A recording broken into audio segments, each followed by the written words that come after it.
বাড়িতে রান্না পুজো, আর মেয়ের এক্সামের জন্য আমি যেতে পারিনি। আর ওখান থেকে মা সমস্ত কিছু খাবার পাঠিয়ে দিয়েছে। আজকে রান্না পুজো, কালকে আবার বিশ্বকর্মা পুজো, তো ঠাকুরের জন্য একটু মালা আর মিষ্টি পাঠিয়েছি। আর আজকে মা কী কী রান্না পুজোর খাবার পাঠিয়েছে আপনাদের সাথে শেয়ার করি। এখানে রান্না পুজোর ভাত, এখানে আছে ডাল, এখানে আছে মাছ।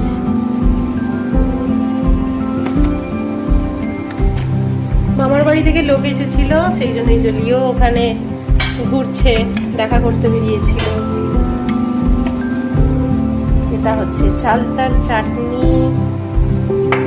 ভাজা, আলু ভাজা, কাঁচকলা ভাজা, এখানে আছে নারকেল ভাজা, কুমড়ো ভাজা, বেগুন ভাজা। আর এটাই কি আছে মুনিয়া? মাছ।